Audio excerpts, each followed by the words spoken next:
see right now, without LeBron, Lakers are struggling. Let me tell you about a team I hate, all right? I know the Dallas Cowboy fan is here, so I had to make sure he knew how much I hate this team. I'm ready. I've often said that the people who run baseball, they try very hard to ruin it. I'm from Brooklyn. I don't have a problem saying it to his face. Oh, from Brooklyn. Hey, you guys any...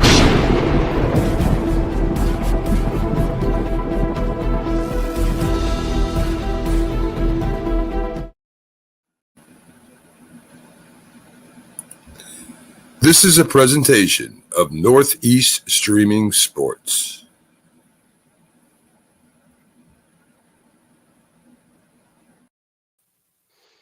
What's up, everybody? It's another episode of Coast to Coast. I am your host, Pags. I got Bo with me. Stat Guy has got a house full of hospitalies, and we didn't hear from McLovin today, so we don't know if he'll show up or not. What's going on? Tuesday we got the national champs, and of course we might as well kick it off. You were at Raw, right? So I was at Raw. Let's go right. I wish I could show the film. I didn't have enough time to show the film, but I did have enough time to put together the outfit. I went yesterday to Raw as old school Animal from either the Legion of Doom or the Road Warriors, and that was what I came up with. You could see, obviously, I am on the left. I don't have the body that shows me on the right like that. And I think I did a pretty good job, actually. That was, his mohawk's a little bit thicker than mine, so, I had to deal with that. And I didn't think that they would let the spikes into the arena. Well, especially if you would have ordered them off a Wish, they could have been some interesting spikes. Exactly. So I wasn't going to play that. Obviously, I did have the shoulder pads, and I just had to change them from white to black. And there you have it. That was me. So, right on. And how was the experience? It was fun. It was fun. Obviously, I'm a little dated to this, so it's not the same as somebody who would be a rabid fan, which would be much better if I was. There were people that I did what I did, and initially I was right there in the front row with, literally, a hand's reach away from Cody Rhodes, a hand reach away from The Rock. I stayed there for a little while because I was really in a spot where there wasn't supposed to be anybody because there wasn't a seat. And after about an hour, they're like, you got to get to your seat, buddy. And I'm like, what do you mean? This is my seat. Yeah, it wasn't cutting it. So, but at that point, it was already a little bit past me. Once we got past like Cody Rhodes and The Rock, and the Intercontinental, and they kept showing video from the previous nights, and it was kind of cool to see some of the hoopla, but it was definitely less than what I assume WrestleMania was. Oh, okay. You know what I mean? It's like everybody is sitting there watching what's going to happen, like in the ring. Like, The Rock and Cody Rhodes talked for like 45 minutes. And it's like, oh, yeah, and then The Rock gave something to Cody Rhodes. It says, "Don't break my heart again." And nobody saw what was in his hands. I had people texting me, goes, "What did The Rock give Cody?" And I'm like, I have no idea. I couldn't see any of that. Nothing. Yeah, of course. So it was just like, okay. He probably had like a dice in his hand just so that he could, it's like you got to transfer something from one hand to another. But ultimately, that's part of the story. You know what I mean? Because that's what it is. All it is setting up what the next story is. The Rock asked to hold the World Championship belt, and Cody Rhodes asked to hold the People's Champions belt. And, it was like 45 minutes of 5 minutes conversation. Yeah. It was just like a lot of hoopla. John Cena was there. John Cena did show. He wrestled for a whole 7 seconds. I mean, it literally was, and you knew that was what it was going to be. You heard John Cena was going to be there, and blah blah blah. And it was like, okay, we're going to have a 3-man tag team match, but there's only two of us here. You don't get to see who that third person's going to be. I wonder who it could be. Yeah. Oh my lord, what a surprise! John Cena, after the match is almost lost, comes in and wins it for Sure. the. I mean, he didn't even have to actually be there. You just be like, we couldn't see him. But that's what it was. Quite literally. He came out there 7 seconds, did his whole to all the sides of the arena, and then rolled. You know what I mean? So that was the Intercontinental champ who won against the guy who had it for 150 years. Had a tag team match with somebody else. At that moment, then they had the girls come out. These two girls come out, and it literally the match was 3 seconds. Like I heard the guy say, "Well, this match is over." Next thing you know, the girl was pinned. I was like, "Damn!" Like that was nothing. And I'm like, "All right." Well, they took too much time talking, so they had to get through the action real quick. Speed up some of these matches. So ultimately, I did not stay for the 4-man match. I wanted to get out of the traffic. I was just like, I'm not going to sit in traffic. I'm not going to stay here for an extra 2 hours with wrestling people. Not that I have anything against wrestling people. I just wasn't for me. Yeah. So, but it was fun. It was a good time. People, it's funny because I of course I went as Animal, but it had been a minute since I had seen anything. People are coming up to me and go, "Oh, what a rush!" And I was like, "Well, that's something simple for me to do. I would have never have thought that without anybody else reminding me." And moment somebody said it to me, I knew it right away. Sure. Yes, I know Ricochet was in the main event there, and that was that 4-man tag team or 4-man, you know, Whatever. mini royale type of thing. Um, I didn't, like I said, I didn't stay for that part. I just wasn't gonna fight traffic and anything. I wanted to be able to get home before everybody else, and it was good that I did because I played our local Pennsylvania machine and hit for $600. So Hey, I there you go. it was a winning night all the way around for me. No, pays for the whole night. That's a good deal. But I also it was also yeah, that was it. It was who won the match? I'm sure Ricochet did not win, which would have been cool if he did because I have the video of him, from the other day. But I figure I was told his stock is going down with every other people's going up. So I don't know if that's that's okay. Perfect. You know what? I'm glad he showed up because I told somebody he was going to show up, and the guy's like, "Man, if he really does show up, I'm saying that you said it first." I'm like, "Yep." And CM Punk was there. I see. I didn't even know that either. So that's all right. Uh, the Undertaker was cool. Doing that stuff. I mean, that's like showing up at WrestleMania. Like that's what happens. Like that's why everybody, like all those Hall of Famers, do their thing. And I'd say he's still in really good shape, The Undertaker, for somebody who's like 60 years old, 60 some years old. That man could still go in the ring and play. You know what I mean? So.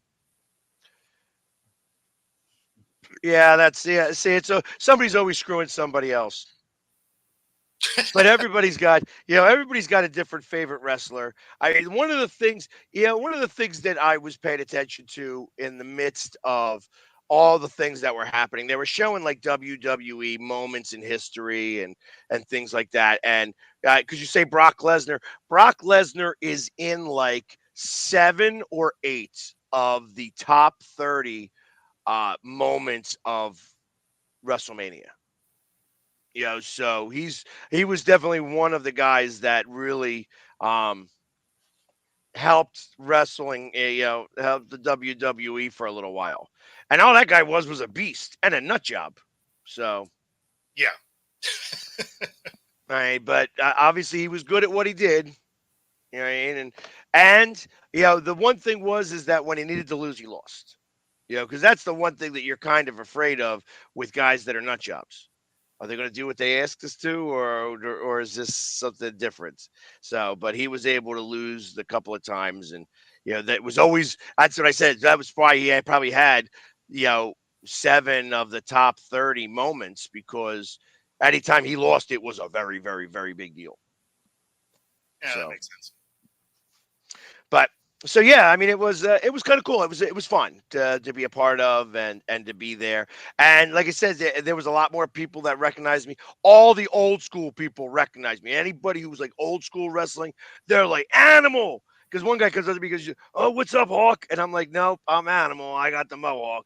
He's like, "Damn, I thought Mohawk. I had the Hawk had the mohawk. All right, I got it. What a rush." You know what I mean? And that was kind of fun. And then to see Pat McAfee there, and watching how how he kind of energizes a crowd and stuff. It was kind of fun. But I tell you, when I did my video, the video like right by the ring, I literally, like I said, I walked up to the ring. I'm like, you mind if I just make a video real fast? Everybody was super excited about it. You know what I mean? Like you could hear it in the background where everybody's like, yeah, Philly sports guy. And like they knew, because they know my stuff so well. Sure. But there was enough people there that weren't from Philly. Like there were a ton of people there that were from DC. And I'm standing there, and where I'm at is literally like 8 to 10 people all coming from DC. They've done this before. They know exactly where to stand and where to get their seats at, because they want to be right up against the wall. And here it is, I've cheated. You know what I mean? I'm kneeling in a spot where there's a space because they didn't put a seat there. Oh, I So I'm like, all right, I literally cheat. And then they find out that I'm the Philly sports guy. I'm like, you're him?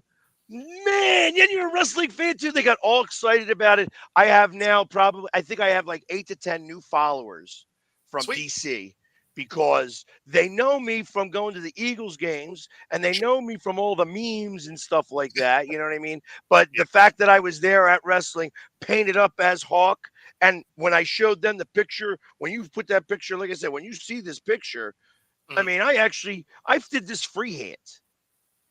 Yeah, no, that's solid.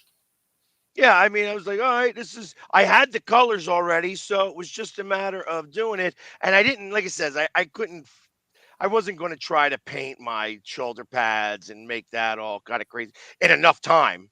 Yeah. But that actually, like I said, when you did it, I was like, that's actually pretty good. I mean, his is a little bit more sleek, but for something pretty quick and never doing it and not being an artist at all. Yeah, I mean, I'm not an artist, not even a little bit. So doing that type of stuff was a little different, trying to trace it out, and and just literally hoping my hand does what I want it to do. Because I mean, it's when the moment you erase one time on your face, it changes the way the pencil works on your face then. Sure. Yeah. So it's no longer smooth. Like it's like a ballpoint pen before anything happens. The moment you erase, now it's like driving a car on a road with a bunch of potholes, because it starts to catch and it starts to do different things. So, I mean, I could probably teach a class on face painting at this point. Not that I'm planning on it, but no, I've done a fair amount of it. But for me, it's Halloween. Like Halloween's my jam.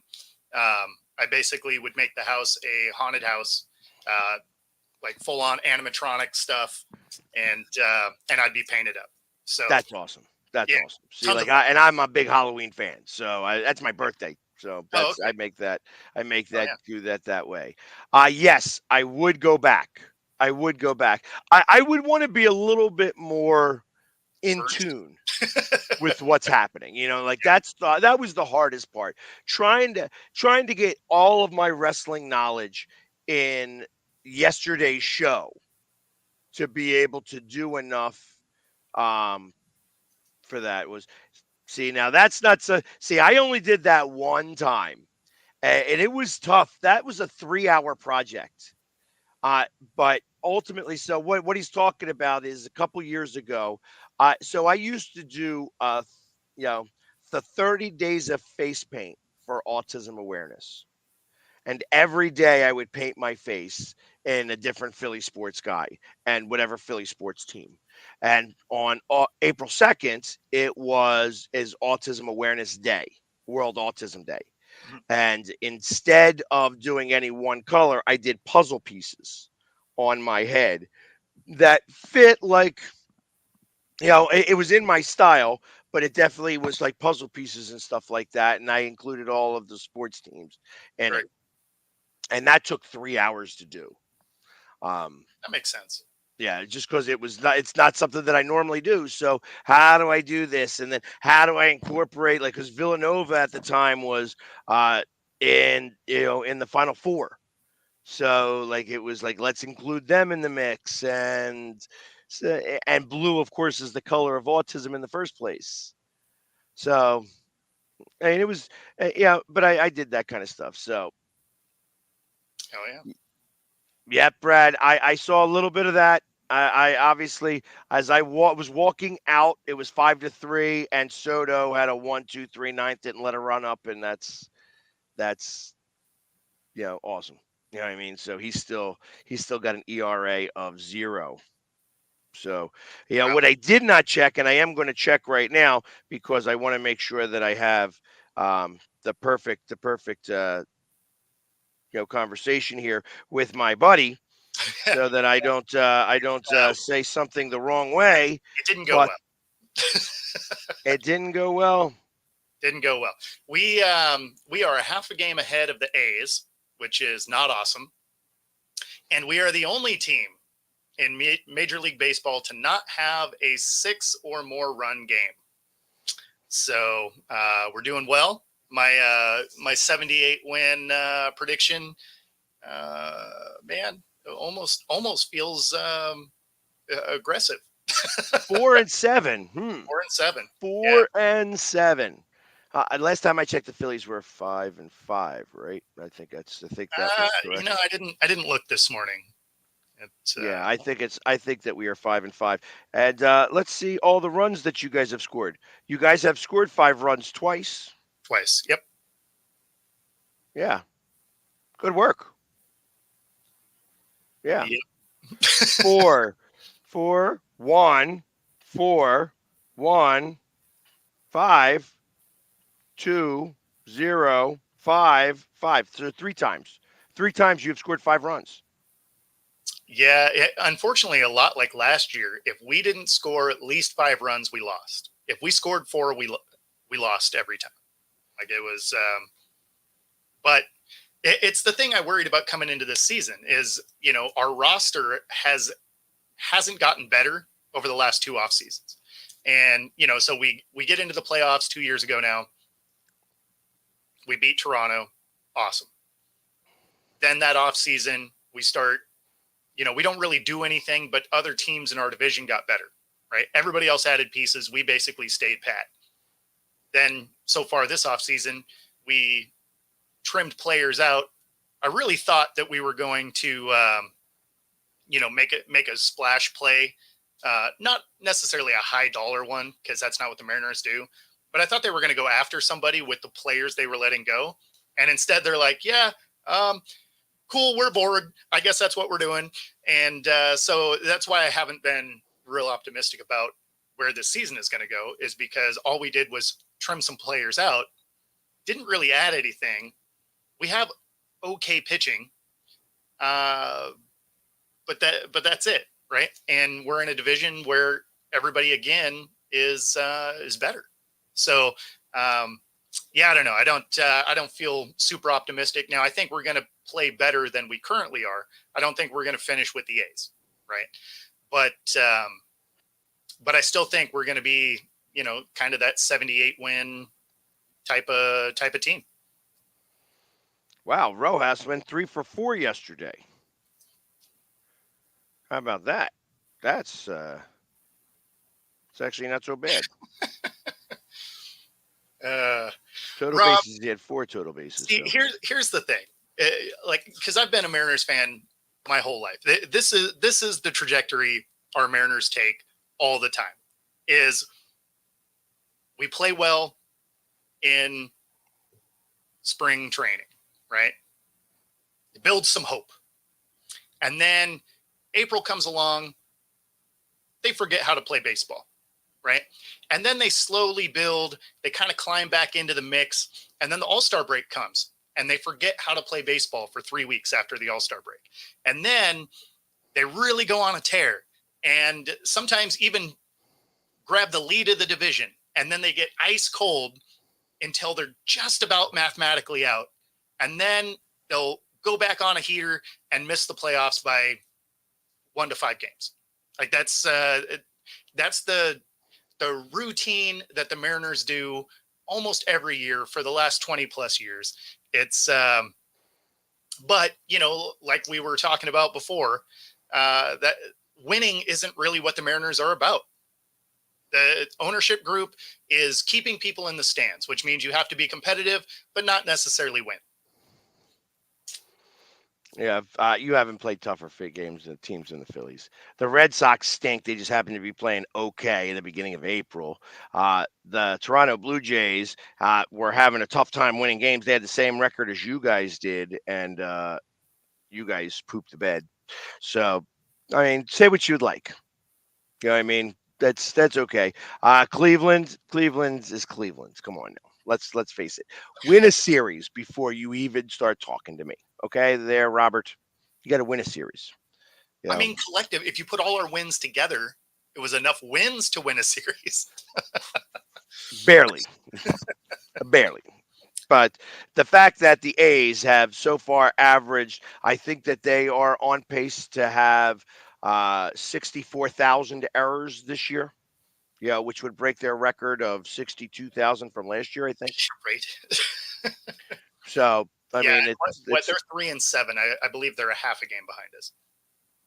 A half a game, and that says a lot for you guys. No, that's exactly what I'm talking about. Is it's not a great start. Not that historically the M's start well in April. They just don't. But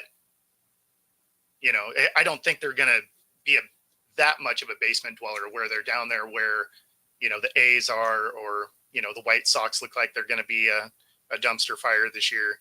I don't think they're going to be quite that bad. I think they're going to be a just slightly sub 500 team. So but they'll have moments. And that's the hardest part about the Mariners is they always have moments where you're like, okay, here we go. They're starting to figure out, how to make this thing work. The pitching starts to come on, the bats start to heat up. And then as soon as you're like, okay, a couple more wins, we could really start to walk away with this thing. And then they're like, yeah, we don't really want to do that. There's a lot of pressure in the postseason. Exactly. As I said, all right, yeah, it was funny because I was sitting here, I was looking, I heard at one point that the Detroit Tigers were the last team left undefeated, and then since then they've lost 4 games. Ooh. 2 of which to the Athletics. So that kind of says enough on Detroit. But it always amazes me who's leading the standings the very beginning of a season. The Yankees, as expected. This is, the Soto's there now, and he's got a full year, and they got everybody hitting the ball. They're playing Sister Mary of the Blind, I figure, is who they're the Marlins, which is, so let's see who they've had so far. They played the Astros and swept them, which was nice. Then they played the Diamondbacks and beat them 2 out of 3. And then now they got the Blue Jays, which they lost that series. So, yeah, the Astros are also off to a rough start. Does that say they lost that series? No, they won that series. My bad. Yeah, the Astros and the Mariners actually have the same record. Right. Yeah. So, but then you have the Cleveland Guardians, which are 8-2. Yep. Which beat Seattle. You know what I mean? Because they are Cleveland. But right now, I mean, obviously, you have the Atlanta Braves at 6-3, the Phillies at 5-5, the Mets and the Nationals both at 4-6, and the Marlins at 1-10. And then in the Central, And I love it. I love Pittsburgh for this because they are so good in April and May. Yes. And then they forget what it's like to play baseball. And it's such a gorgeous stadium. I wish that the ownership there would actually spend a little bit of money on their team because it really is like I would love Pittsburgh to be good at baseball.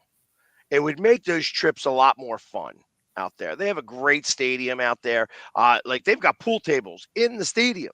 You can go shoot pool while you're watching a baseball game. It's kind of cool. Well, you know why that is, because they historically aren't very good. You need something else to do. Exactly. That's part of the purpose there. But they are right now 9-2. Yeah. No, they've been killing it to start the year. And then you have the Dodgers at 9-4. So obviously it's a very, very early to work out the wild card. But if the season ended today, the Phillies would be no bueno in the playoffs. Yeah, no, I mean it's way too early to talk about anything, really. I mean, 1/16 of the season is over. Exactly, exactly. Yeah, no, like there's nothing, no useful conversation when we're about postseason play based on records right now. Right, but what is pertinent is my pizza. My pizza, you might as well just put it in the oven now. It'll be nice and crispy by the time the season is over. Dust by the time the season is over. Yeah, I was going to say it'll be a Ritz cracker by the time we're done. A very burnt Ritz cracker. Yeah, all right, there you go. There you go. Since he's not even on your side right now, that's it. I'm still wearing my gear. I'm still rooting for my team. I'm just not pretending like they're going to be awesome. Right, because he knows they are going to suck. No, because I've been watching the roster moves, and when you're watching the moves that we made versus, and I'm not even talking about the rest of the league. I'm just talking about our division. It's like, man, our roster is the fourth best roster in our division. That doesn't make me feel good. Like that doesn't inspire a lot of confidence.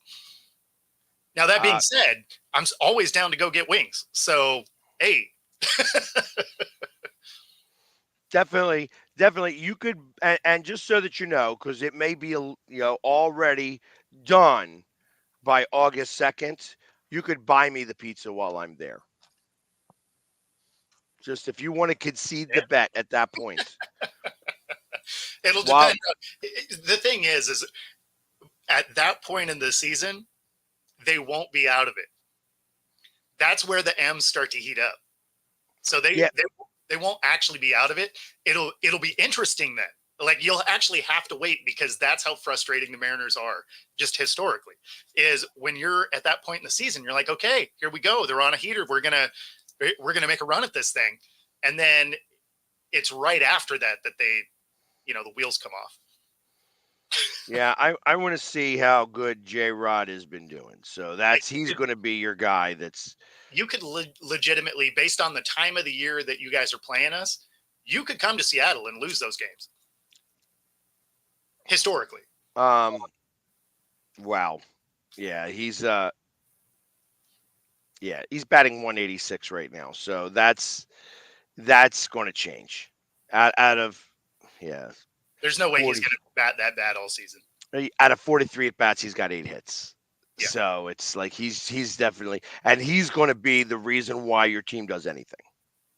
So yeah, I mean, there's no way he's going to be that bad all year. No, I got to imagine this is just like anything else. He's got to heat up. You know what I mean? Yep. He probably also is one of those guys that does not like to play in cold weather. And not that you guys are playing in cold weather locations, but I mean, let's see. The thing that's funny at Brewers, at Blue Jays, it's cold. Even though it's in the dome, it's still cold. Well, and the thing that's funny here is it's been cold. Like it's been cold here. And you do get some wind that swirls around in that stadium. So, I mean, it can be cold in the stadium. So I can believe that. You know what I mean? When your guys are out there wearing long sleeves, it's cold. Yeah. They don't like wearing long sleeves. This is baseball. Exactly. Yeah, and It's baseball. So, It's so it's this a right warm here, weather sport. only 2 guys on the team hitting over 200. Last season we had 4 different designated hitters, right, that were on the roster, and none of them were hitting over 200 for most of the season. And I feel like as a designated hitter, there's one thing you're supposed to be good at because you don't have to do anything else, right? You got one job. That's to hit the damn ball. I feel like that's the one thing you should probably excel at. I mean, you're not the weatherman. You can't just be wrong and keep your job. Like if you are all terrible at hitting the ball, why are you a designated hitter? Well, I don't know. Nothing I, else. I have I have a guy on my team who bats 185 as a designated hitter. Hits 40 home runs, mind you. Crowd the plate. Get beamed. Take one for the team. I want to see this on base percentage. Yeah, well, he gets walked a lot too. It's great if you can hit dingers, but give me some small ball when you have to be able to put up 5 or 6 runs to win, right? Like a home run's great, but we need guys on base, whether somebody's hitting a home run or not. Yeah, and especially when your guy is the leadoff hitter. Yeah, but there you go. It's the balls. Well, so all things being equal, our stadium is harder to get the ball out of the stadium. It's a big field, so I'll give them that. But even still, everyone else is hitting too. So it's not like it's unique to the Mariners. Everyone else playing in the stadium. Right. You guys are gonna have to leave a message. I'm getting my phone is ringing off the hook today. I'm a popular guy, I guess. See, you become animal. Next thing you know is everybody wants to say hello. But anyways, so there we go. Bam. All right, let's get rid of that. So yeah, that all being said, do I expect Seattle to have even over 80 wins? No. Hence why I think I want my pizza with gold flakes. Yeah, no, and mushrooms and gold flakes. Yeah, I feel like 500 is going to be a stretch for this team. I think they're going to be close. I mean, every time I watch them play, I'm like, I feel better about my 78, which bums me out because I want to be wrong. Like that's one of those predictions that I'm like, oh, if I could just be wildly inaccurate on this, it'd be awesome. The right direction. Like I don't want them to go out there and put up 60 wins either. So let me clarify. But it would be awesome if they came out with a 90 win season. I'd be about it. Did any of you catch the eclipse yesterday? No, we live in Seattle, so we didn't even see a partial because we have this liquid sunshine falling from the sky. And so anything in outer space, we can't see. So there you go. All right, I understand that. So right when all of this occurred yesterday was exactly when the clouds came. That was literally the case. All right, so you might be seeing gold on you might be seeing gold on your pizza anyway, depending on the mushrooms he puts on there. Hey, listen, I'm okay with that. It's as long as they're fresh. As long as they're fresh, I want fresh mushrooms. Not I don't want it to taste like painted ass. Which I know some of those mushrooms do. I've had them before. Not to say anything, not to keep this as PG-13.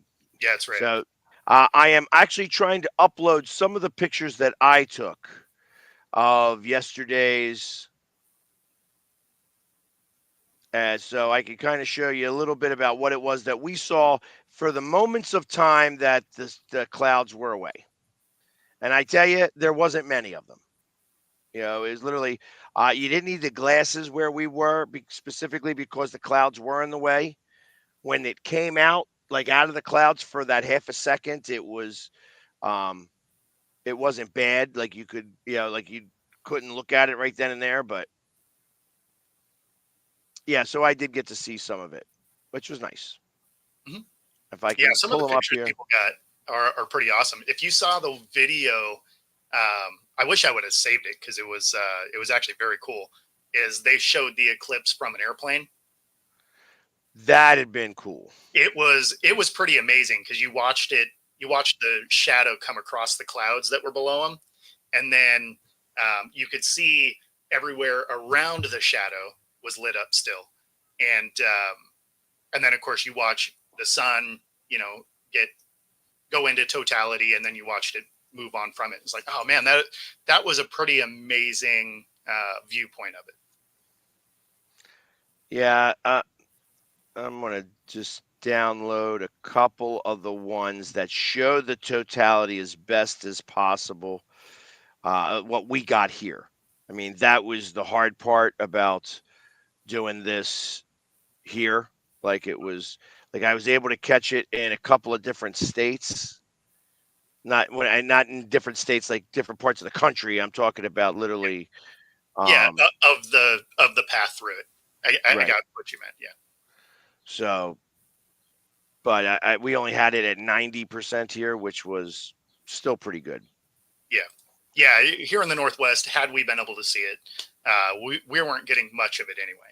Like we were a long way from, because the path went from Texas through New York, right? So Right. Yeah. So where you were at, where if you are following your meridian, I guess over down there, it was in Killington, Vermont, oh, okay. where you guys would have finally been able to catch it some.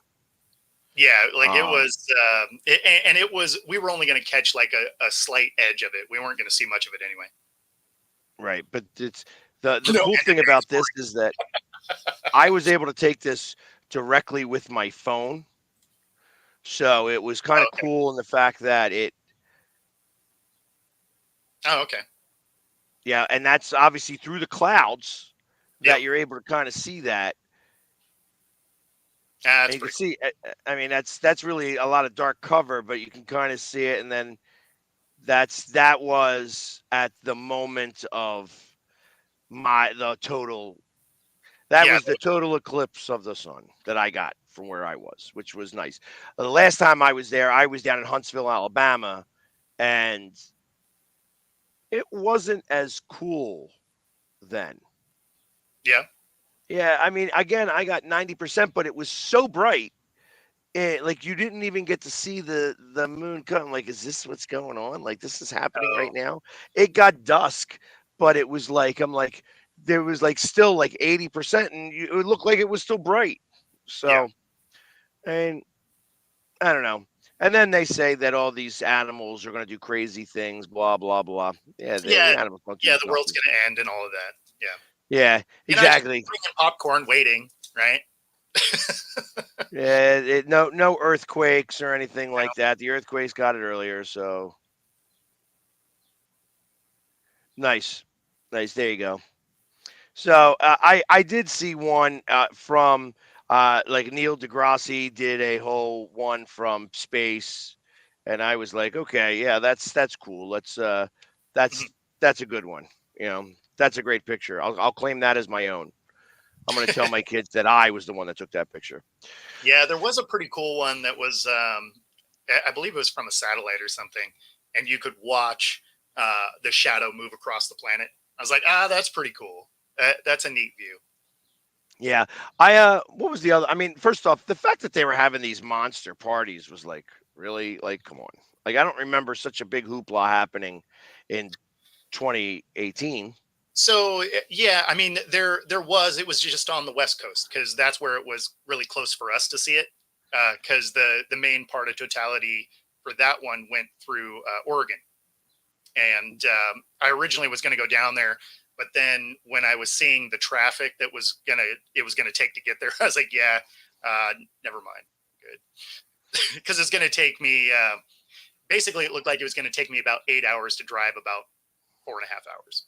And I was like, I don't have that in me, because that means I'm gonna watch this for 4 minutes and then jump right back in that traffic, because you couldn't, all the hotels were rented, everything, right? So I mean, there was a ton of excitement about it, but it was just like, okay, so it's gonna take me 8 hours to drive, because of how slow everything's gonna be.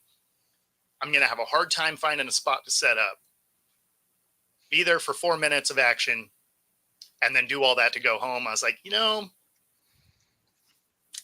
I don't like Oregon that much. Yeah, maybe I'll just go back to work. It's fine.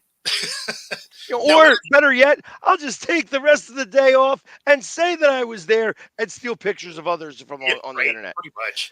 Pretty much. So yeah, no, it's at some point I will probably go to where totality is, but this year was not that year.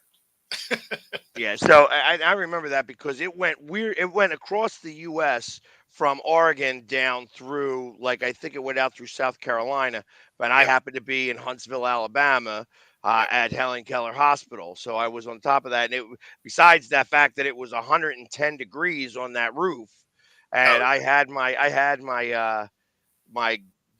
red glasses. I had these bright red sunglasses that you could actually look up into the sun and stuff like that, and it would had it. I felt like it was like half of 3D glasses.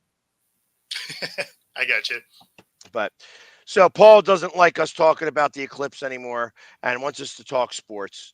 And that Ricardo Pinto is now his new favorite pitcher because he likes a sinker. I'll tell you, I haven't even watched him pitch, so I don't know. I hope for your sake he stays.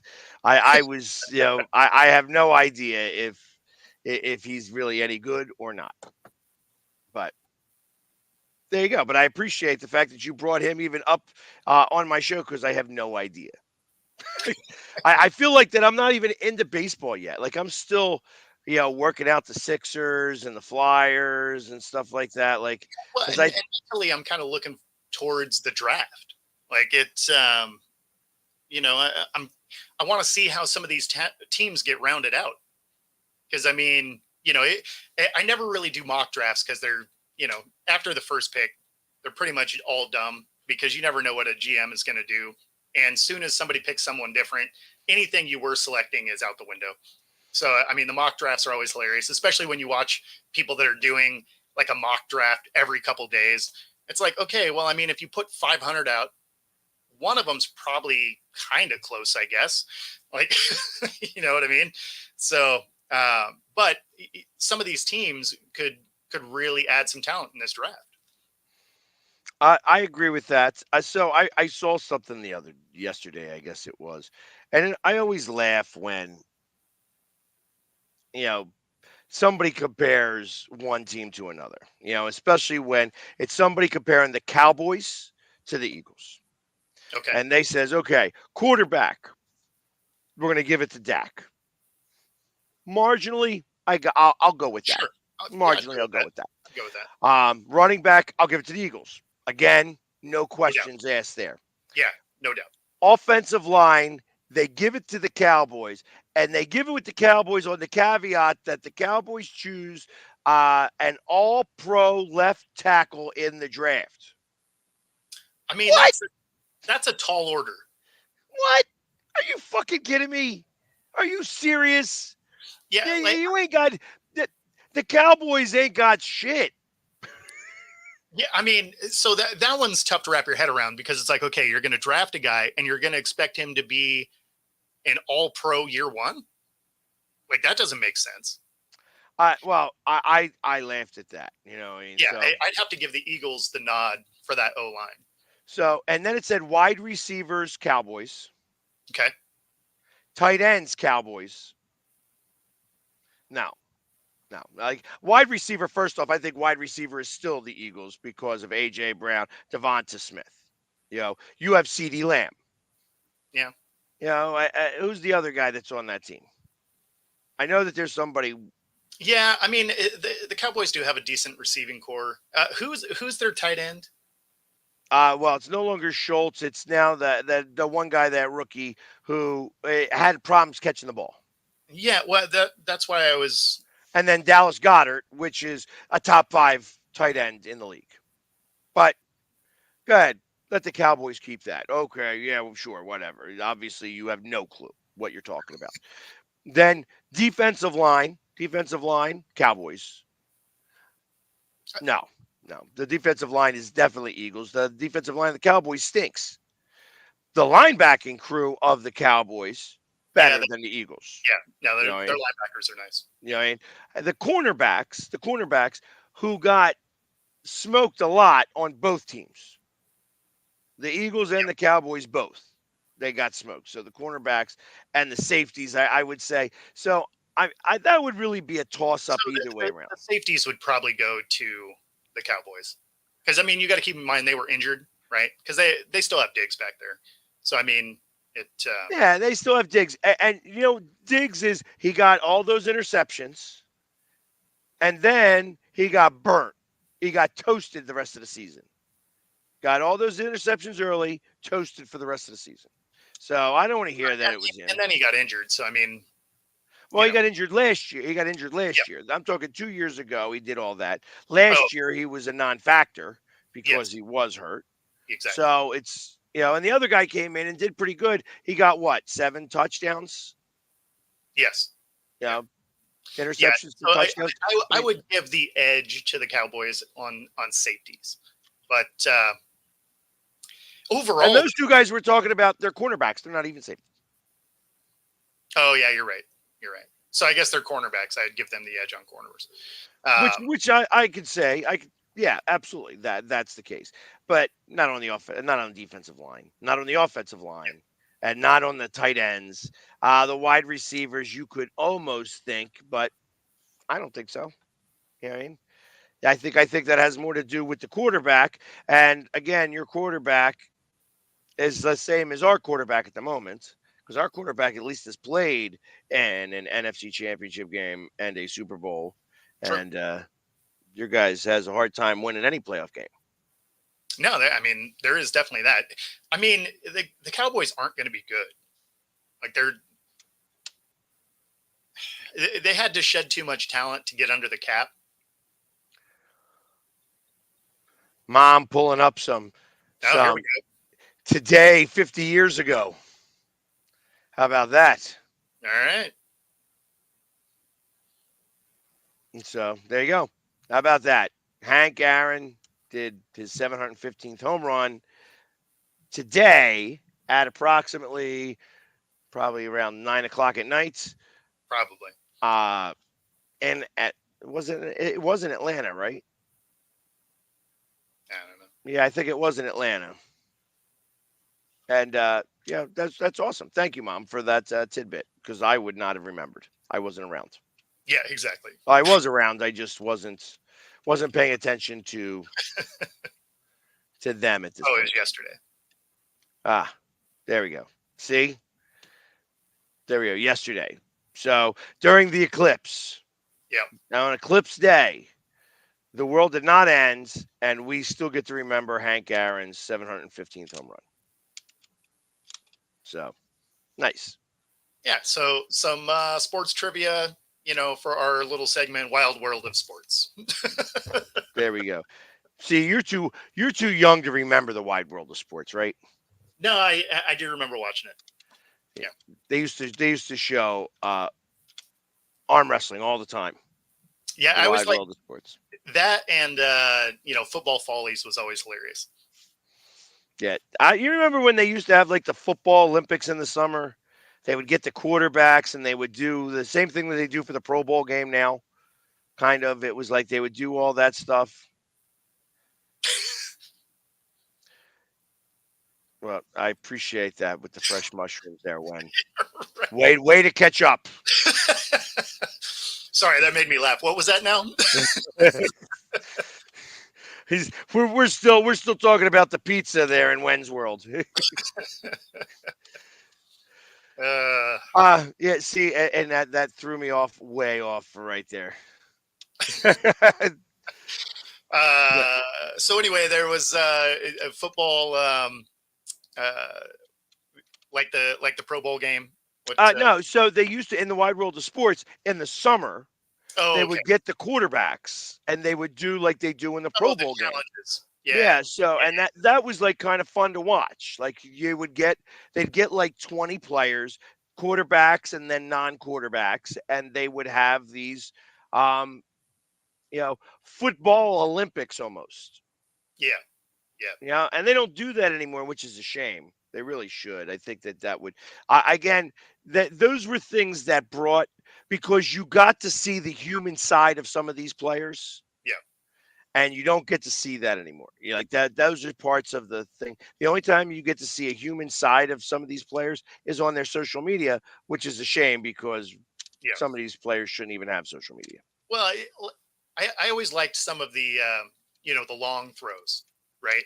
Like one of the ones that always made me laugh was Harbaugh, right? He throws and it was I think it was like 55 yards. And he's like, "Yeah, that was good for me." Like it was one of the funnier quotes, because he's going up against guys like Marino and Elway that had cannons, and so he chucks this like 55 yarder, and he's like, "Yeah." Everybody else is throwing like 70. Yeah, no, exactly. And it's a shame. I don't remember Cunningham ever being in it, but it's a shame because he'd have monstered everybody. Like he'd have Oh, just sure. been like 90-yard passes. That guy had a cannon for an arm and Yep. knew how to throw the ball. Like I remember watching him throw like a 75-yard bomb to, Arkansas Fred Barnett. You know what I mean? And just it was amazing to watch that guy do his thing. Now everybody can throw like 70 yards. Oh, And yeah. I mean, it was kind of cool to watch Patrick Mahomes throw the ball out of the stadium that one time. Because that's not easy to do either. No, You that, I know, mean, that's a you throw. got to get some heights and stuff like that. Um, so that's the type of like that's like I remember when they showed that I was like, damn, that's not simple to do No, no, at no. all. That is a throw. Like Right. there is a lot of power behind that. Exactly. So, and then how about all the people that Brett Favre when he was the quarterback, that's at the end of their NFL life, they would get their pinkies removed because it would kill he'd crush their pinkies so bad. Mm, So, like, because he could throw bullets. sure. It hurt when you caught that ball.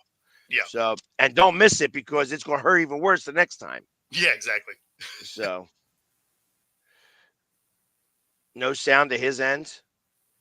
I don't know what that means. Yeah, I don't know what that means. So, but anyways, I figure we will talk about the NCAA men's tournament here Yep. after the break, since it did happen, and wasn't really any surprise even. Like No, it's more or less how I thought that would go down. Like UConn was just enough better of a team. Like in a way, you're like, oh, it'd be kind of cool if Purdue pulled it off. But I didn't really think they'd be able to. Like I thought UConn was just too much better, and you could see them wear Purdue down. Like just before half, Purdue looked gassed. Yeah. And like I said, they did very similar situation. Let's just guard the big man. Yep. He's their team. Guard him, and we will be able to win this game. And they did. It was very, very similar to the way that they did it with Caitlin Clark. You know what I mean? That the Connecticut women did. I wouldn't have been surprised if they had combined practices about it. Yeah. Because it was like eerily similar. Mhm. Like it was like they had the same exact game plan going in. And yeah, it worked for the men. It didn't work for the women, mostly because he wasn't as good as she was. Yeah. That's really what that Yeah. comes to. So it's a three-peat for UConn. I Three teams wouldn't are be tough. surprised. I wouldn't be surprised about that. Um, the problem is that they had a lot of seniors on this team, right? Yeah, they got a lot of people moving on. I mean, three peats are tough. Three peats are tough. Yeah. I wouldn't rule it out, but I mean, what was the last time somebody three-peated? in college, Yeah. man, I don't know. I'd have to look that up. I mean, I think of UCLA. How did my bracket end up? I don't know. I threw away my bracket. I chose Kansas to win. They lost in the second round. I had Houston in my Final Four. They didn't make it. I don't even remember who the other team was that I had. I know that I think my Final Four, I got a whole 0 out of 4. Maybe 1. I thought Duke maybe 2. Duke maybe have done it. North Carolina maybe have done it. Kentucky Oh, here we maybe go. have done it. Minnesota was the last team to do it, winning 3 consecutive titles in 34 to 36. So it's been a minute. Really? Not UCLA? According to NBC Chicago. Wow. Who would have thought Minnesota? Right? That Back in the basketball powerhouse. So that Minnesota. means a couple of them where they won 2 in a row, missed a year, and then won the third like the next year or something. Pretty crazy. Yeah. I was gonna see if they're 3-time NCAA men's basketball championships. I mean, was there anybody who ever did it Oh, never mind. besides them? This one says the Bruins 67. Nope. Here, I'm going back into NCAA.com championship history. Let's go.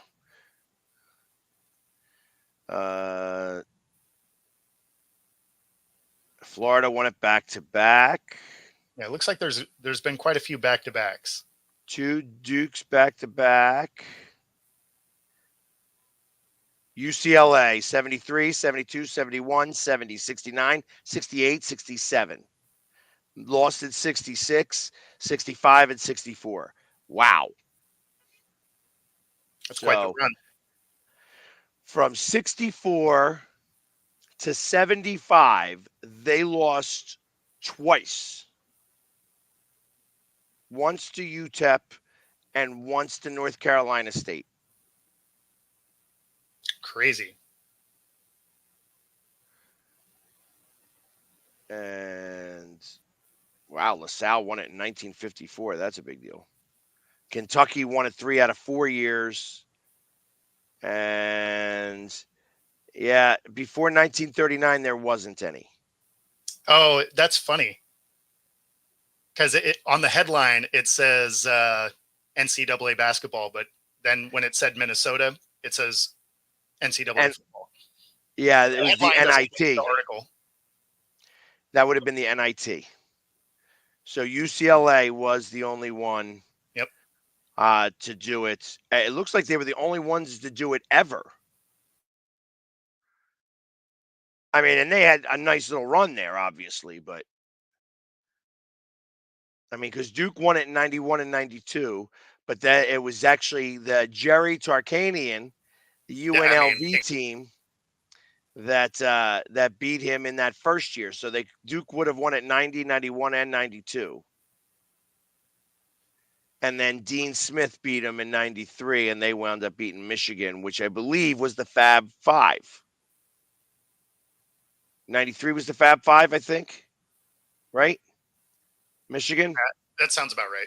Yeah.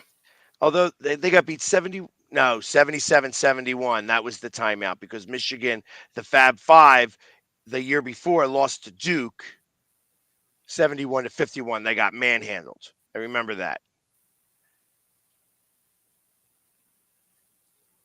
Yeah, and then that's okay. All right. So yeah, it's only ever been UCLA.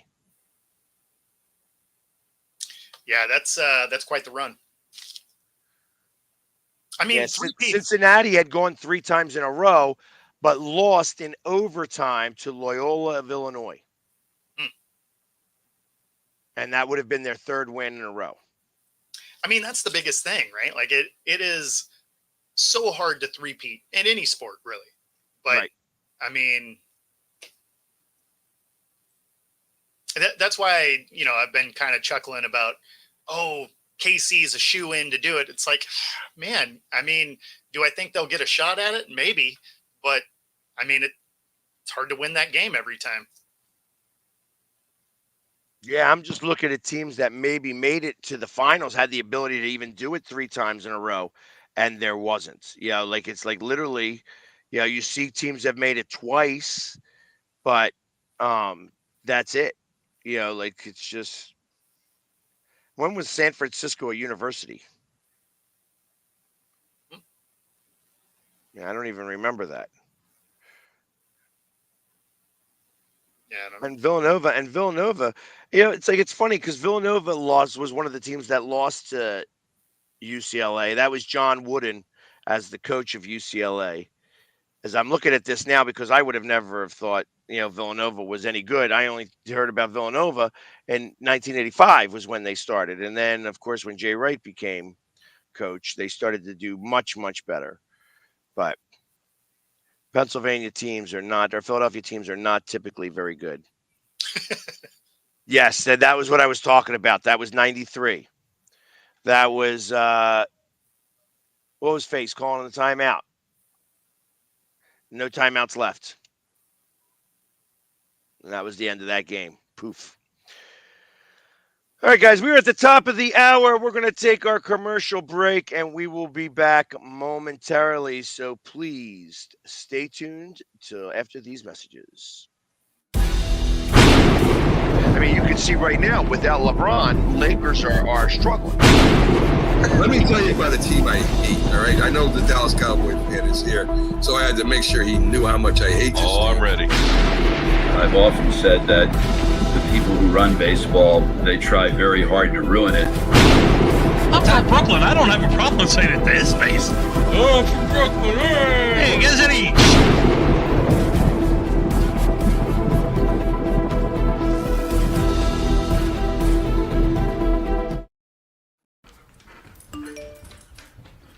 Trisha's having a sleepover tonight. Can I go? I wonder about Lucy's friends. What should I say? I know you're only 10, but one of these days a friend will offer you a drink. And alcohol at your age can lead to so many things. None of them good. So can I go to the sleepover?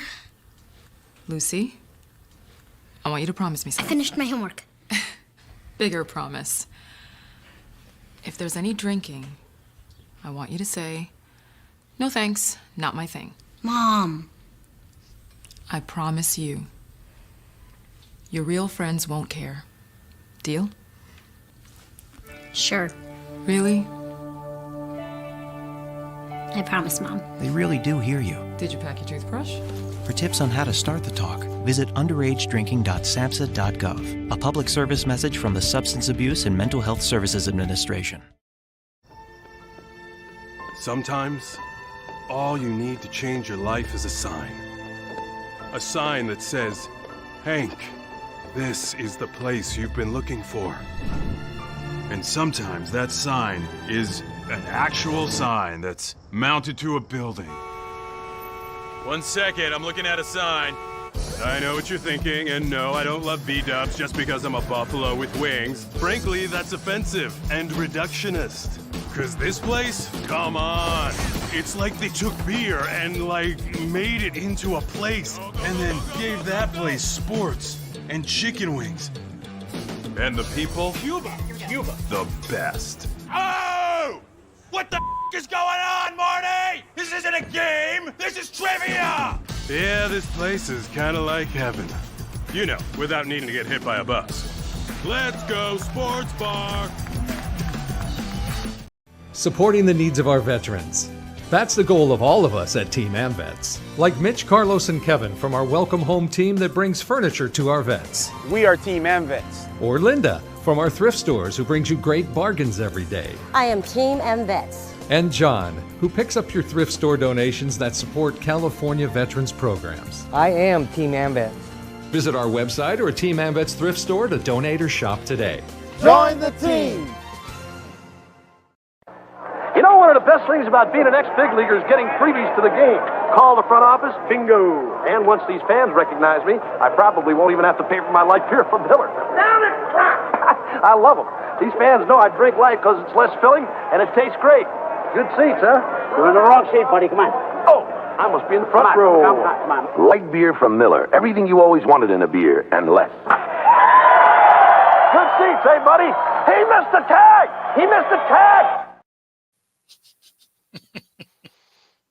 I love showing some of them old commercials. Absolutely. Yeah, it reminds you that TV has been around for a long time. Oh yeah. Every time I see him, it always makes me want to watch Major League again. Exactly. Makes me laugh. I mean, one of my most quoted lines from that, just a bit outside. Right. Yep, Bobby Uecker. I mean, I think McLovin would have a hard time since he's got the bionic knee. Well, now that the bionic knee's there and once it heals, he should be okay. Yeah, once it heals, but Yeah, he's not right now. Not right now. He's out of commission. Yeah, absolutely. And the cage match. I listen. You don't want any of this. You don't want none of this.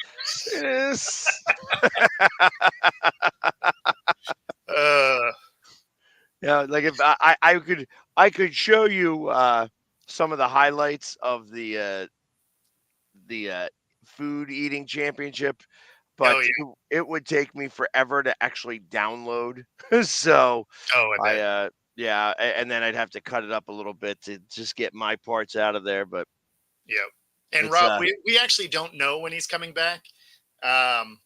He's been having some follow-ups and still dealing with a lot of pain. So unfortunately, him coming back is just sort of a unknown, but hopefully soon for lots of reasons. Obviously, we want to see him, and it also means that he's not in so much pain.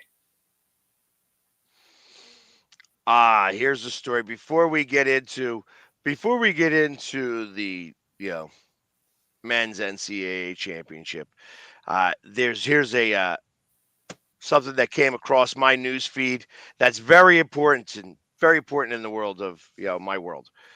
The judge ordered the Kansas City Chiefs superfan Xavier Babudar, who is Chiefsaholic. Oh, okay. He's ordered to pay $10.8 million to the ex-bank teller. Wow. He owes, not only is he going to jail for life, I think he's got not a life sentence, but I think it's might as well be consecutive 28-year sentences. So he's not, I think he robbed 12 banks. And let me tell you, not for nothing. He is, that guy had to have some steel balls, stainless steel, heavy MF balls. I tell you, that's not. First off, you gotta have a set of cojones just to go and rob a bank. No doubt. You know what I mean? It's now. I got to imagine that the world isn't like the world is here in Philadelphia. I live close enough to Philly that it's Big Brother's watching everywhere. Not that Big Brother's not watching everywhere else too, but it definitely is, especially in banks. Yeah, but ultimately, the banks are more mom and pop ish out there, Oklahoma, Missouri, Kansas, Bible Belt area. I can't imagine it's somebody hiding money under a mattress in the back room. I feel like they're probably a little more professional than that. Well, no, but I think that what I'm getting at is that the banks there are probably a little bit more old school. that they're in that area. So in our area, banks buy banks. Yeah, That's what of course. happens. Of So course. so all the big banks become bigger banks. Yeah. So that's out in the West. As you get further out, or in the Middle America I area, was going to say out here they do the same thing. yeah, I got to imagine that there is more mom and pop banks than there are probably anywhere else. Like that like I bank in a mom and pop bank. Okay. You know what I mean? It's called the County Savings Bank. All right. It's like it's a mom and pop bank. They don't, like I said, that's more Middle America, I figure. You're not doing that in LA. The banks that you find in Middle America aren't banks that you were like, you're going to hear of a bank out there that never made it over this way. You know what I mean? That they would not, it wouldn't last over here. They'd wind up getting swallowed up. Yep. So that's why I figure like he was able to get in and out of these places. You know what I mean? The dummy just forgot his real mask, or the mask he was using to rob places, and then he put on his Chiefsaholic mask. Yeah. Not smart, buddy. Not smart. But Exactly. you know, that's where you get brazen, because listen, if you're doing it the first time you do it and you don't get caught, great. Yep. The second time you do it, you don't get caught. I might be onto something here. Third time, it's a trend now. Yeah. Now catch You me. got this worked out. Catch me if you can. And really, he got away even on that 15th bank. He got caught because, like I said, he forgot his mask and he used his Chiefsaholic mask. Yeah, which is idiotic. Not only that, he was using the money to bet on and bet on the Chiefs. Yeah. And I heard he was a little like Robin Hood, stealing from the bank and giving to everybody. So, yeah, just a shame. Like I said, all of those things, and on top of that, I mean, the guy has to have a little bit of a brain. Not only does he have ego, yeah, but he had to be kind of smart to be able to work it out and be able to get through as many as he did. Not only that, he got out for the Super Bowl. Yeah. He went to the Super Bowl. Yep. Like, how do you play that? How is it that even occurs? I got arrested robbing 15 banks, and I'm going to get let out before my trial, and then went on the run.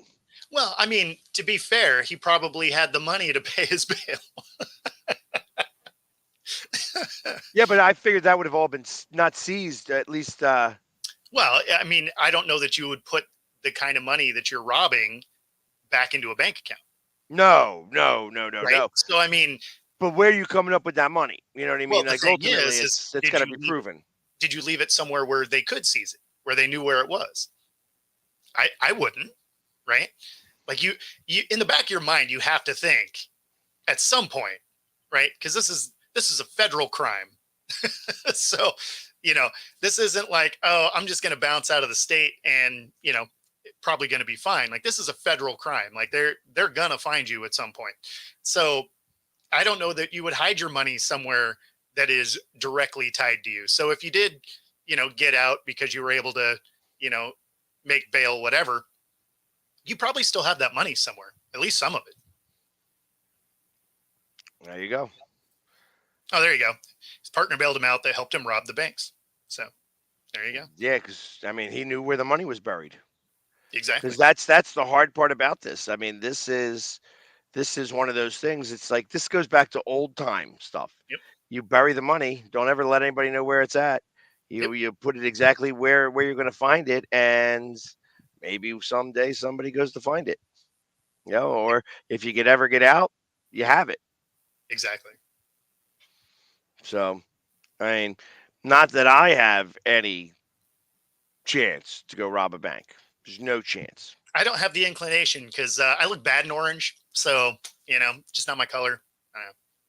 Yeah, and I'm a wuss when it comes to stuff like that. Yeah, I'm not Like trying to there's go no, jail. yeah, I'm just not doing that. Like just not. Thanks, but no thanks. Appreciate it. Got some lovely parting gifts. Exactly. No robbing banks for me. Yep. But God bless him. I hope he's okay, and that they have good television wherever he's at, and that they show Chiefs games. It'll really suck when the Chiefs move, and he's no longer to watch Chiefs games, and he'll be stuck Yeah. watching the UFL. Yeah, Chris isn't dropping any soap. Yeah, he's going to be dropping powdered soap. That's a federal pen. And he's a big dude. Like the guy's stocky. Like Yeah. he's gonna have some fights in there. Probably. But all right, and so anyways, like I said, UConn did beat Yep. Purdue. They beat him pretty handily. Yeah. I mean, it wasn't even close. With 8 minutes left in the game, they were up by 15. I'm like, yeah, this isn't going anywhere. And now, again, just before half, you could tell that Purdue was pretty gassed. I mean, you were going to get a little bit of a breather at halftime, but I mean, if you are already noticeably slowing down towards the end of the first half, the odds of you being able to hang through the second isn't great. So, the score was pretty close at half, but you could tell that it was going to be, it wasn't going to go their way. so I'm sitting here, and as I'm looking at the news, I that NCAA men's basketball game didn't even move my needle at all. We knew that UConn was going to win. They won. Yeah, no, Like I said, the women's game. I wonder who had the bigger ratings, the women's or the men's. I'd be willing to bet that the women's did. Yeah, the women's was a far better game, and that they had a much better turnout. Yeah, I'll see if I can. They have the quarterbacks, but it doesn't have any of the other ones. Pain in the ass. All right. So I'm looking at draft prospects for the 2024 draft. Since right now we are literally 16 days away, 2 weeks and 2 days to the NFL draft. Actually, Purdue chicken doesn't come from Purdue, by the way, just so that you know.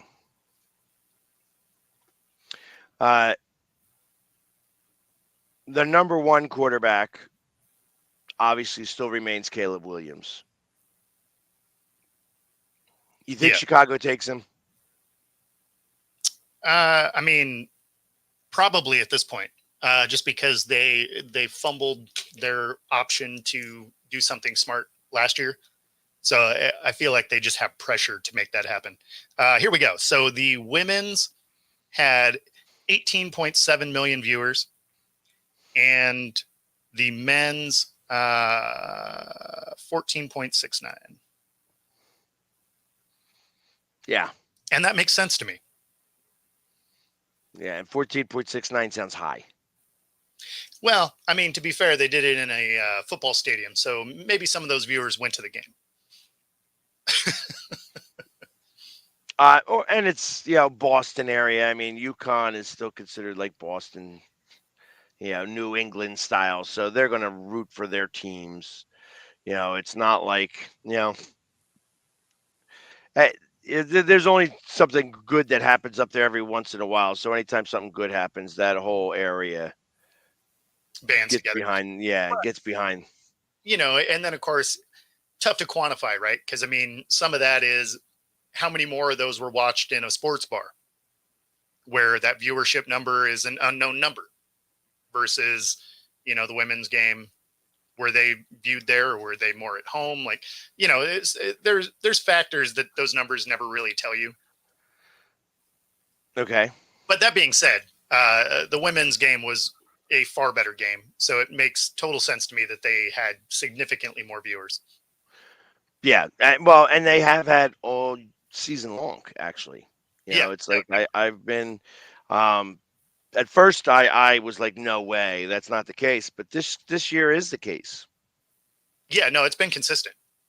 that the women have been more of a draw this year, and they've been much more of a draw than the WNBA. Yeah, And it's interesting how the haters are starting now, like in social media, to get their just desserts. yeah, Like that woman who um, said no, she didn't break my record because you can't yeah, break what you didn't compete at. I'm like, are you shut up? yeah. That's ridiculous.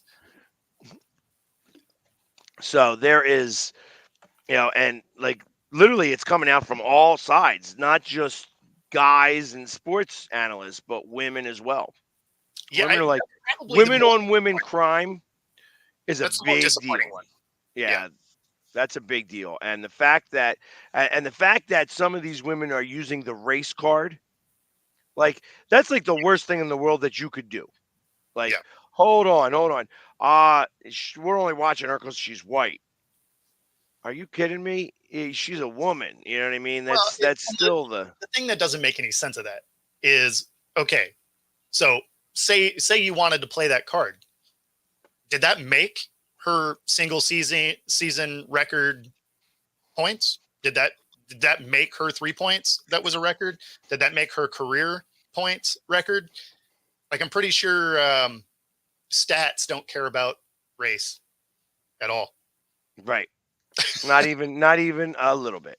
Yeah, like math doesn't care. But people are going to cry and complain and do whatever they need to do. And you know what? This the reason why nobody watches women's basketball. The WNBA can't get any traction. Yeah, More people watched the women's NCAA basketball than they have the WNBA. yeah. In some cases, they watched more women's basketball, women's college basketball, than the NBA games. I would say that was true for me. I watched more NCAA women's basketball than I watched NBA at all this year. And I'm not talking about, the ladies from Davidson University playing the Sister Mary of the Blind and Sister No, of Mary course. of the Poor. Nobody's watching those games. But the games like, South Carolina, UConn, that South Carolina Tennessee game was a big game. Yep. People watched it, and it came down to the last second. Yep.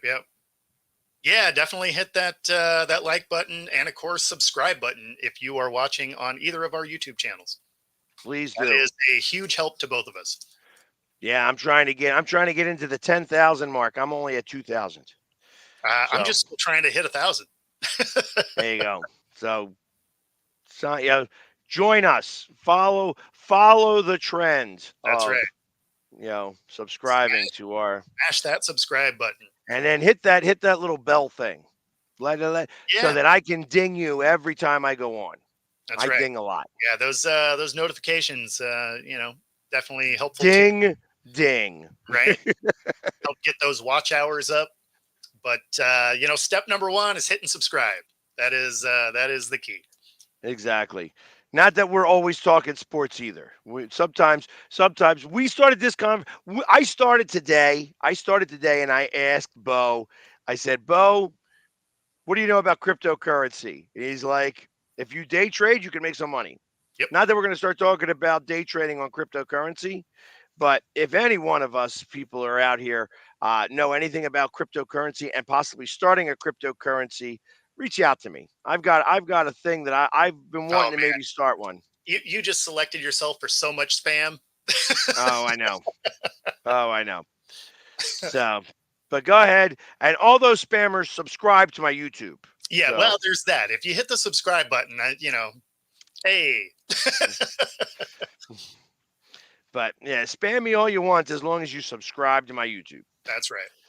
Yeah, and that's really I'm trying to get all my. If I could get all of my my followers from TikTok to do my YouTube, that would be the amazing thing. It's hard just to get the people you physically know to hit the subscribe button. Even if you're like, hey, never watch it, I'll get my watch hours another way. Just the first number I need to hit is the 1,000. And, even that's a challenge. So, Yeah. You have to like sets up some type of contest. Like that's the way to do it. Be like, hey, I'm giving away 2 tickets to the Mariners game, and hope you're playing somebody worthwhile, so that the fans of that team will maybe subscribe to your podcast, because nobody cares about the Mariners right now except Rob, because he's going to lose some money. yeah, I mean, so that is one thing that is good here in the Northwest, is even with our teams when they're bad, we still follow our teams. Like, I'm still going to go to games. I'm still going to watch. I'll probably spend more time walking around because, our bats aren't that great. So, as soon as you're down by a run or two, it's back to, 5 years ago when you're like, oh, we're down by a run, game's over. I understand it's the first, but that's what our bats can do. So it just means that I will wander around and grab beer from different stands as I watch the game from different areas. Because we do have a good stadium for that. Like, you can see the game pretty much from any of the concourses, and you can buy beer all over the place. So it works out. About if I was to invest in 500 Bitcoin, that would be $3.5 million. Yeah. So I'm not investing into 500 Bitcoin. But if you're asking me to say if I only should invest $500 in general, I've invested more than that already. So I'm already. And again, like with the fluctuation that it has, if you day trade and you're really paying attention, you can make money. There's no doubt. I did when I was living in Mexico. I made pretty decent money at it day trading. But it requires time, right? It's a job like anything else. You got to be watching, and you got to be ready to buy or dump it, whenever it hits the number you want. Otherwise, you can really hurt yourself. So, Well, and I know exactly what you're talking about, because I mean, I have invested a total of $3,000. Okay. All right, and right now my portfolio is 3,100. So, but not very long ago it was 1,400. Yeah, because the coins have made a run over the last month. Right. Yeah, so absolutely. it's one of those situations where if you're going to invest in any of this cryptocurrency, and I am not, I have to caveat this, I am not a financial advisor. I would not take financial advice from me in any stretch of the imagination. This is only for entertainment purposes, so that I do not get banned in any way, shape, or form as from a sports show trying to talk about cryptocurrency. But ultimately,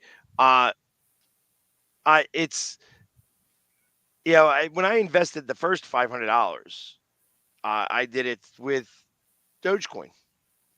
Yeah. And really, as funny as it is, Dogecoin itself, with that investment of $500, when I bought it, well, it went all the way down. That went down to like $200, Sure. and then it went back up, and now that 500 is 1,500, which is nice. You tripled your money, you should pull it out almost. So, if you were in a casino, you would.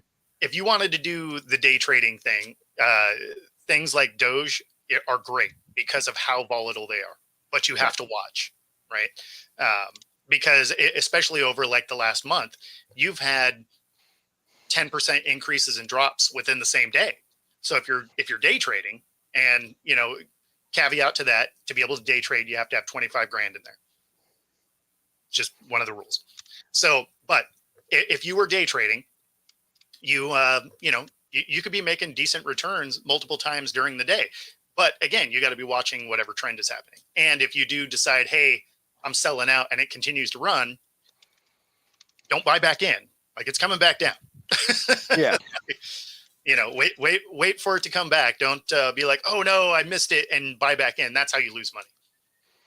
Yeah, no, you can't gamble with the money. You gotta have, your buy in, your buy out, or your half out. Like, you got to take half out, and if you want to still run, let only a little bit run. But, exactly. Yeah, no, it's a grind. It's a grind. Like, it's not a get rich quick thing. Like, it's a grind. You got to work at it. So I would tell you the AI platforms are not as good as you would think. So I played that game, and so it also played, like right when there was the downturn, the initial downturn 2 years ago of crypto. That was part of where things started to change a little bit. Like my 3100 went to 1400 or less even. It might have been down to like 900 at its cheapest. So yeah, I know that they're starting to bring their stuff in there. That's It doesn't nothing matter. new. It comes and goes. Like, I But mean, that's no different than a CEO selling his stock to buy something. The stock always takes a dip because they add a bunch more back that wasn't there, but it ultimately comes back. I mean, it's just the nature of the beast. Like, they go up and down. You just got to pick your spots. Right. So, and in my case, I want to create a cryptocurrency. That's what I want to do. I want to create a cryptocurrency that deals with sports. And if anybody's got $1 billion, feel free to buy all of this. Actually, you wouldn't even need $1 billion. Ultimately, 10 million would be able to buy most of the cryptocurrency because we're going to start it off very, very inexpensive. I was saying we're only going to have a finite amount of coins, though, only 1 trillion coins. 1 trillion. And how would you acquire one of those coins? You don't have to mine. All you have to do is subscribe to my YouTube channel. And you can have a coin. And then any comment that you make on my YouTube channel, you'll get a coin. You comment 1 million times, you'll be a million coinaire. I don't know what that'll win, but yeah, I mean, that's the biggest thing, right? Is where does the monetary value come from? Because I mean, when you look at the actual value of like what a Dogecoin is, like 19 thousandths of a cent or something like it. Like it's no, right now Doge is at 20 cents. Yeah, that's right, 20 cents. I was thinking of SHIB. Yeah, SHIB. I have 5 million SHIB. Yeah, but that one's like and 19 thousandths of a cent or something like it. Yeah, that's very. It's literally. I think it's got 5 zeros in front of it. Yeah, exactly. It's worth nothing. So, but that's why you could buy 4 million of them, because if it ever becomes a penny, I am selling. No doubt. Half of it. I'm selling half of it. I'll take the $200,000 that I would have made. Yeah. Right off the top of them, that's just cutting it off the top. That's just paying myself, making it rain over here. But so, anyways, if you know anything about cryptocurrencies and know how to start one, this is maybe something for Chris. I know Chris is already on it. He's like, "How do you create a cryptocurrency? Yeah, right. I can make this all occur," stuff like that. Because I'll be honest, I'm not writing an algorithm. Yeah, I mean, there's a lot of work that goes into making one. Right. I mean, I've checked out you could create a cryptocurrency in 7 minutes. I'm like, yeah. That cryptocurrency ain't going to be worth anything at all, and that's not going to have really any real stuff. My white paper is going to be, me drawing on crayon that says, "I am smart, SMRT." Yep. Exactly. But anyways, maybe we should get back to a little bit more sports. Yep. So they ranked, I'm watching the rankings of the draft report, the NFL draft report from the NFL, and they did the quarterbacks and now the running backs. Now, obviously, the quarterbacks haven't changed. You got Caleb Williams, Drake May, Jaden Daniels. Yep. J.J. McCarthy. Yep. Penix and Bo Nix. Bo Nix. Yep. And then from there, it doesn't matter. Spencer Rattler. 3rd round? 4th round? Probably.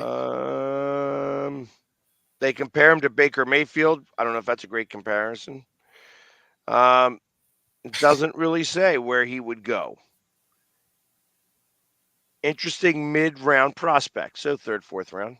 Yeah, that's what I figured. Is he'd be one of those late 3rd, early to mid 4th round options, and then everybody else from there is like a 5th. Yeah. Then it's Michael Pratt. Where did he go?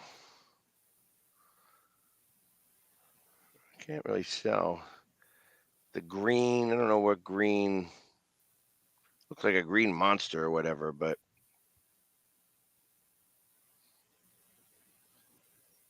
and his NFL comparison is Jarrett Stidham. I don't know if that's a good comparison either. Joe Milton, he's the one that actually intrigues me the most. So his NFL comparison is Felipe Franks. Witt is a nut job.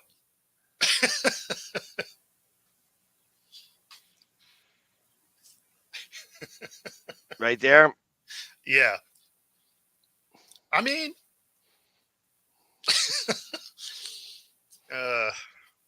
I tell you, that's the one thing that NFL players have been 100% in a line with. You know, who is one of your teammates you would not introduce your sister to? Everybody says Stephon Diggs. That's fair. And he doesn't know why. Actually, he does know why. He knows exactly why. Like, if he says he doesn't, he's lying. Right. But he is that guy. You just don't bring your mom around Stephon Diggs because he is going to explain why people believe that about him. Mm-hmm. Oh, and at 1:15 today, Fletcher Cox announced his retirement live. You know, he did it live on NBC or whatever it is. So, yeah, it was that was a nice run by him. You know, it's a shame that he's retiring. I know he's probably going to go to he's one of those guys that's not going to spend any more time in football. Yeah, no, he'll move on. Yeah. He's going to live the rest of his life out in his ranch in Texas. And he's got a very weird story behind him. Like, not many people know his entire story. Fletcher Cox he got paid a tremendous amount of money, but he did not receive a tremendous amount of money. Oh, yeah. He was one of those guys that didn't know what he was doing, and his agent stole from him tremendously. Oh, lame. Yeah, like you could find out, like if you go Fletcher Cox, money, you might see that whole story. Very interesting story. Very interesting story.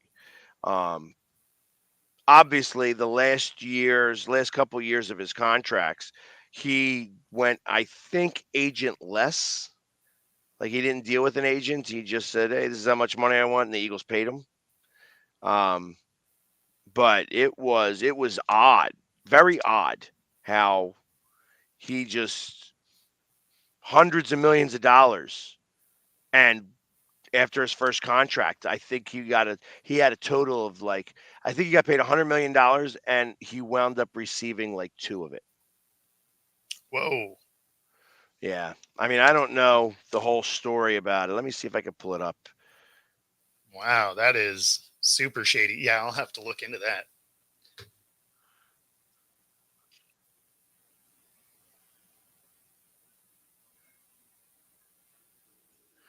Let's see what.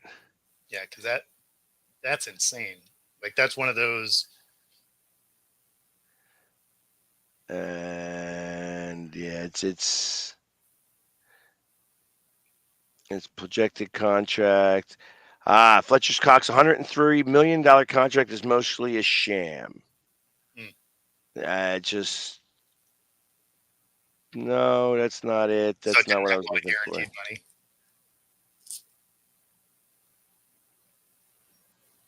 He turned down $100 million deal. Nope.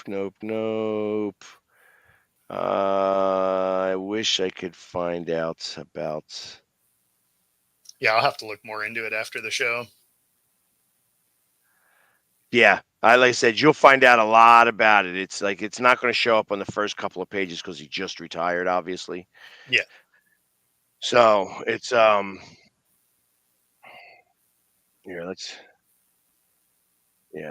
Let me see if Yeah. So Rob, the a lot of guys are kind of high on Penix, and it has a lot to do with the accuracy of his football. So he actually probably throws the best ball coming out. Now, obviously, there is some injury concerns, but at the same time, they were ACL injuries, right? So those are kind of, one of them was a non-contact, the other one was, it was a hit. Like it happens. So it's not like he has crazy injury history. It's not like he's a Tua or something like that, where there's a lot of, concussions, things like that. So a lot of coaches, or scouts, I should say, do kind of hold Penix in a high regard. I think it is his past injury history that will keep him in that fourth position as far as quarterbacks taken, fourth or fifth, depending on how much somebody likes JJ McCarthy. The stock for him is kind of all over the place. And, it's funny because some people look at him as he's going to be, he should be higher than he is, but we don't really know what he can be because it's not what Michigan asked him to do, right? Like they were a heavy run team, so they weren't really asking him to do a lot. The problem with that is, as a scout, you're looking at it and you're like, well, he wasn't asked to do a lot, so we don't know what all he can actually do. So that's why JJ probably stays in that fourth or fifth area. But yeah, a lot of people, a lot of new people, or a lot of guys like what Penix can bring, but you got to have a good offensive line for him. Yeah, I mean, there's some that say Penix is one of the best throwers of the ball. Yes, I would agree with that. It's just the rest of it that you don't know. How's the new chair working out? Good. Yeah. No. So that was so some behind the scenes things is I didn't actually have a chair. So for the first 2 weeks or so doing the show here, I was sitting on a tote because I didn't have a chair here yet. So I had parts of my office set up, but yeah, I was sitting on a plastic Costco tote.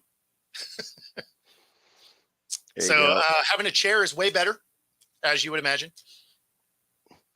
The Cox article is on the Business Insider. Okay. So go to Business Insider to read about Cox. Perfect. That's exactly what I wanted to. Yeah. So is he a first rounder now? I assume he's talking about Penix. I think he always was a first rounder. He was supposed to be a late first rounder. Now I think he's going to be in the top 12. Yeah, I think he's a mid to late first round. So I would imagine he goes somewhere in the 12, maybe 12 through like 19 is kind of the window I expect him to go in. And then Bo Nix will be a late first round, maybe early second round, because there are a lot of good offensive linemen coming through. And there are some teams that need that.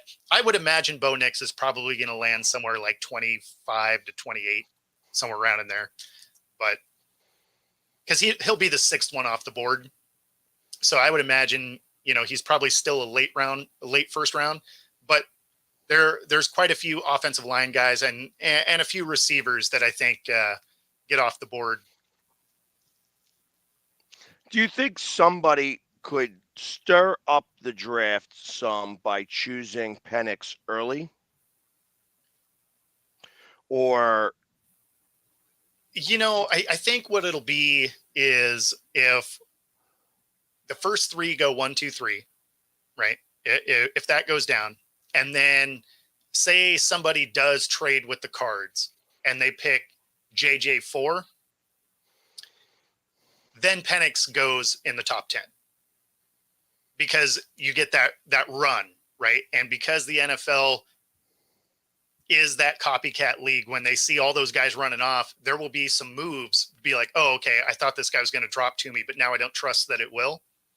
So then you might see somebody go up to get Penix, maybe reach for him a little bit. But if it goes 1, 2, 3, and then the cards stay where they are and they take, Marvin Harrison Jr., right? And then maybe Neighbors comes off next.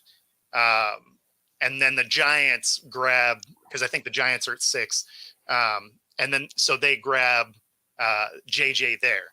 Then you probably see Penix still land in that 12 to 19 range, because all of a sudden you're going to be looking at teams that are in positions to grab an offensive tackle or something like that.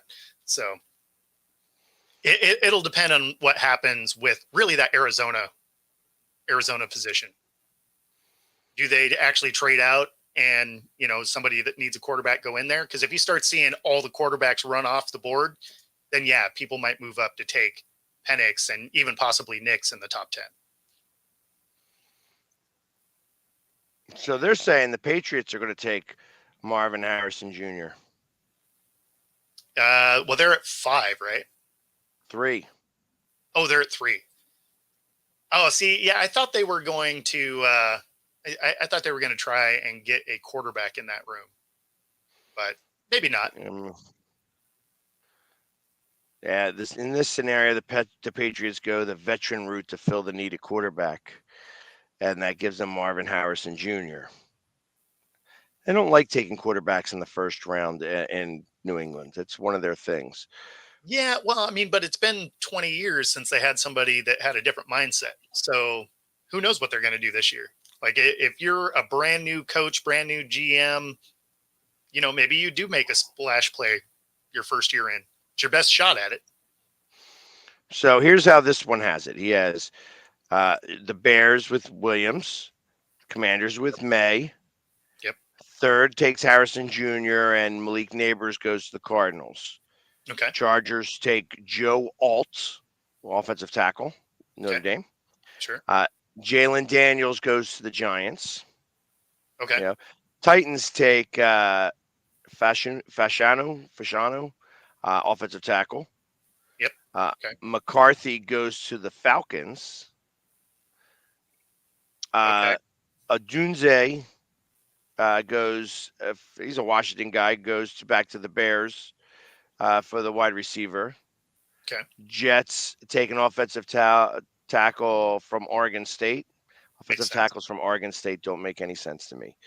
The first defensive player taken in the draft is by the Vikings, Dallas Turner, an edge rusher. Okay. And then more edge rushers come into play here, and that's Jared Verse would be by the Broncos.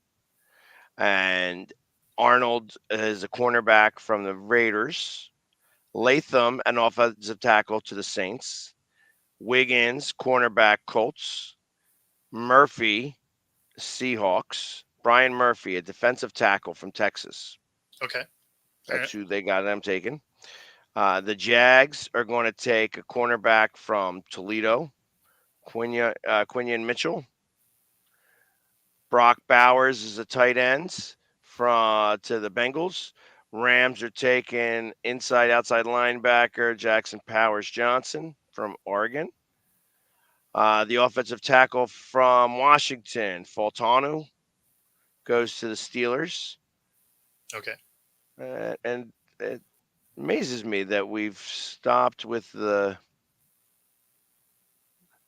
So where are we at? Okay, so edge rusher Latu to the Dolphins. Eagles are taking a cornerback from Missouri. I don't like that pick. Wide receiver to go into the Houston Texans, Brian Thomas.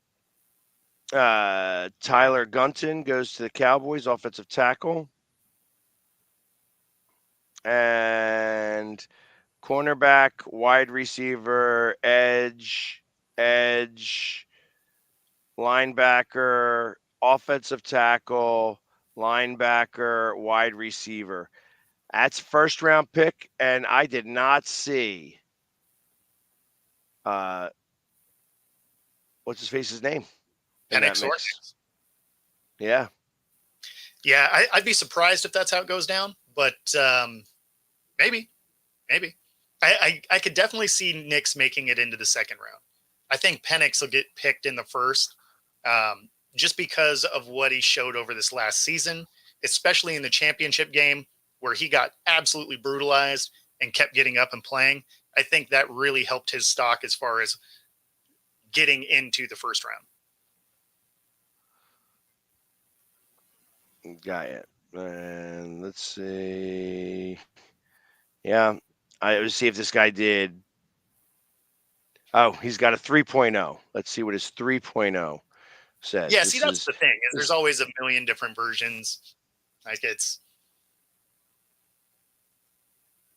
but he still has. Oh, all right. It's not. He didn't change it. Everybody's got different ones. 2.0, 1.0.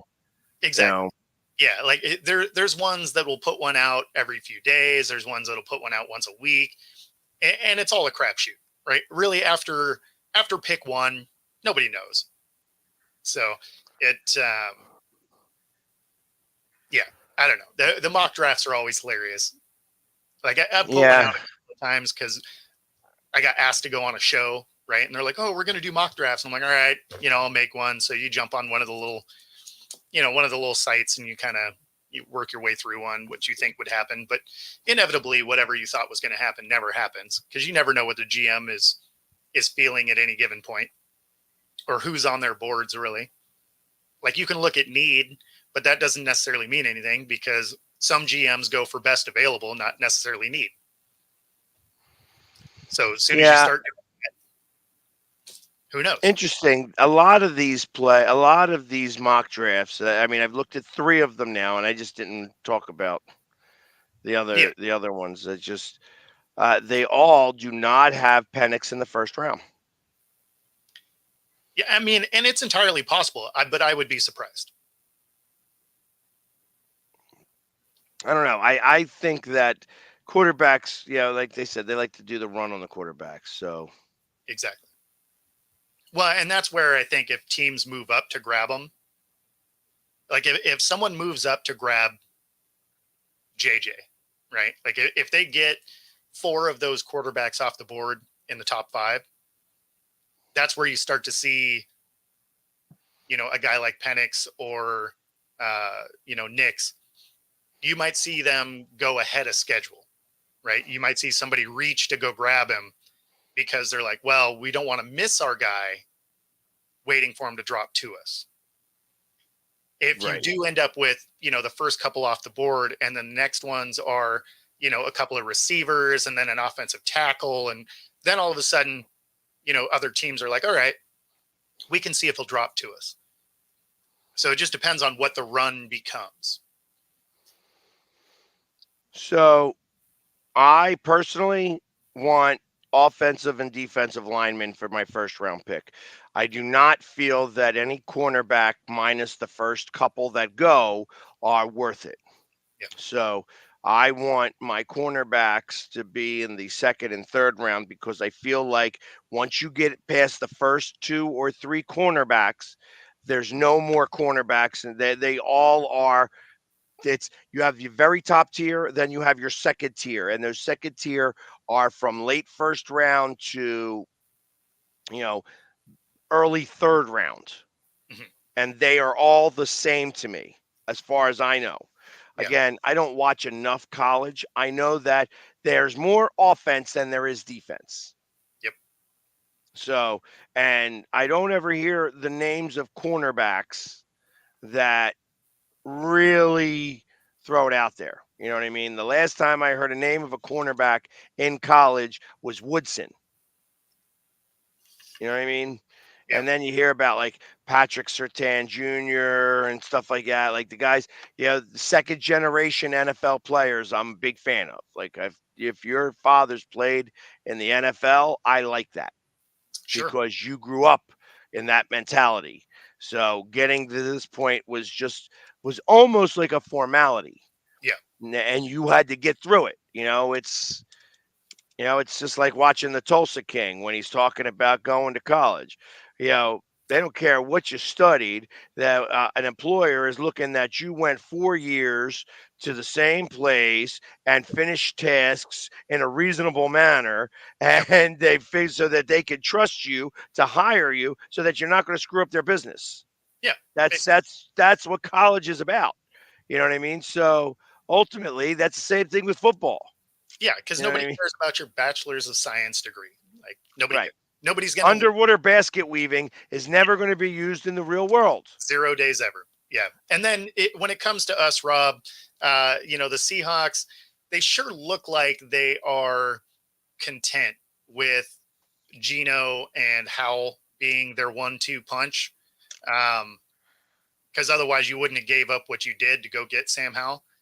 So that makes me think that first pick is either, if they do stay at 16, it'll probably be an edge rusher, or especially because what they did put on the defensive side of the ball is a lot of 1-year contracts. So they have a lot of questions to answer moving forward. So it could either be that, or I could see them actually dropping back, getting a couple of, second rounders. And, because the drop off from a late first round to an early second round really isn't that big once you start looking at guys in the trenches, right?